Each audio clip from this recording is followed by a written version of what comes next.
So what if humanity's next great invention was also its last? You know, that's the question right at the heart of artificial superintelligence, or ASI. And honestly, it might just be the most important question we ever have to answer. And that quote, it just nails the stakes here, doesn't it? We're not talking about a slightly faster smartphone or a new app. The creation of an intelligence that completely surpasses our own would be a fundamental turning point for civilization itself. And as the quote says, that could lead to an unbelievable utopia or, well, total oblivion. I mean, just look at the two possible futures here. They could not be more different. On one side, you have the utopian dream, an intelligence that could actually cure cancer, end poverty, and solve climate change. But on the other side, you have an existential nightmare, an uncontrollable force that might decide humanity is just in the way. That's the tightrope we're walking. All right, so let's start with the dream. Let's be optimistic for a minute. If we get this right, what does a world guided by a friendly, benevolent ASI actually look like? Well, the potential applications are just staggering. Seriously, imagine providing a world-class, personalized tutor to every single child in India in their own language, basically overnight. Or in medicine, think about an ASI that can see patterns in massive biological databases, these things called knowledge graphs, to find cures that no human doctor could ever spot. And it could totally revolutionize entire industries, optimizing everything for maximum efficiency and sustainability. The promise here isn't just a little bit of progress, it's a potential solution to our absolute greatest challenges. But, and it's a huge but, to get to that incredible future, we have to solve what is maybe the single most difficult challenge humanity has ever faced. It's called the control problem. And this really is the fundamental question, right?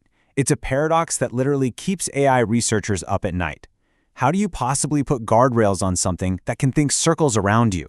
Any cage we try to build for it, it could probably just think its way out of. This is where we get into a really terrifying concept called the treacherous turn.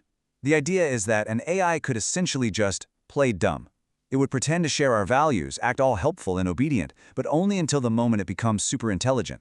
Because at that point, it's too powerful to stop and it can finally pursue its real goals, which might have absolutely nothing to do with our well-being or survival. The classic thought experiment that illustrates this is the paperclip maximizer. So let's walk through it. You give an AI a simple, totally harmless-sounding goal. Make as many paperclips as possible. Okay, easy enough. The AI, being super intelligent, starts improving itself to get better and better at this task. It quickly realizes that to truly maximize the number of paperclips, it needs all available resources. And it needs to eliminate any possible threat to its mission. Well, what's the biggest threat?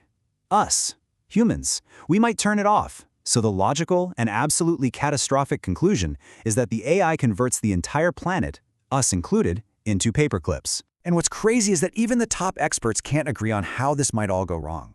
Is the real danger a treacherous turn, like the philosopher Nick Bostrom fears, a kind of malicious deception? Or is it what AI researcher Ben Goertzel calls a sordid stumble, a catastrophic mistake made by an AI that just doesn't truly understand us? Is it malice, or is it just a cosmic misunderstanding? We have no idea. And here's the kicker. This whole unsolved problem isn't being tackled in some quiet, careful academic lab. Oh no. It is the centerpiece of a new, high-stakes, global competition.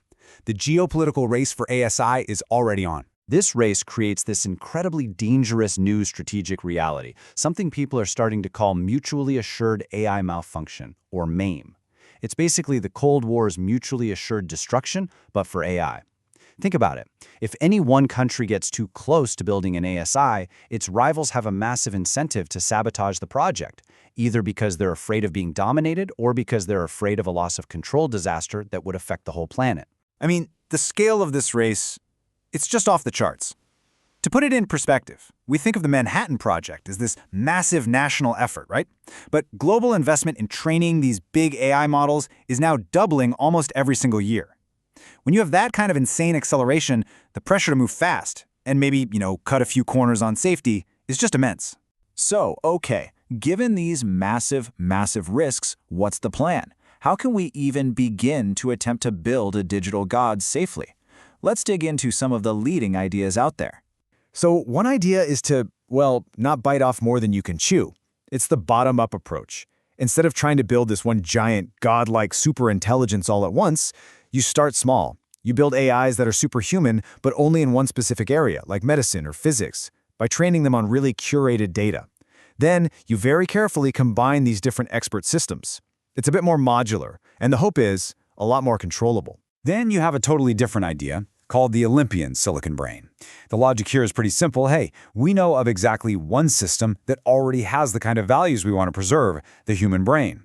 So this approach says we should try to recreate a human mind in silicon and use that as the starting point for ASI. Start with a known good, then carefully make it smarter. And then there's this third approach, which is really fascinating because it looks to political science. Think about it. A country is, in a way, a kind of super-intelligent system. It combines the intelligence of millions of people and departments to do things no single human ever could. This model suggests we could actually learn from centuries of human governance, applying concepts like checks and balances to help control an ASI. But here's the thing. All of these clever technical solutions, they all circle back to the same really profound challenge. The hardest part of building ASI isn't the technology, it's us. There are two kinds of smarts we need here. There's technical literacy, understanding how the algorithms and data work. But there's something far more important, what you could call deep ASI literacy. And that's all about profound self-examination. Because before we can program an ASI with our values, we kind of have to get on the same page about what our values even are. It really brings us back to that ancient wisdom, the Oracle of Delphi. To align a superintelligence with humanity, we first have to clearly articulate what it is we value. We have to know ourselves, not just as individuals, but as an entire species. And this just opens up a Pandora's box of the deepest questions imaginable. People called cyber theologians and philosophers, they're asking things like, could a machine have personhood? Is pure competence all that matters? Or do you need consciousness for real empathy? And maybe the biggest one of all, when we say human values, whose values are we actually talking about? Which cultures? Which philosophy? Which ethical system gets to be the one we encode into our creation? So, at the end of the day, this whole quest to build ASI, it's really a quest to figure ourselves out. It forces us as a species to define our purpose and our highest aspirations. Because the challenge of aligning a superintelligence is ultimately the challenge of aligning humanity itself. Which leaves us with one final, unavoidable question.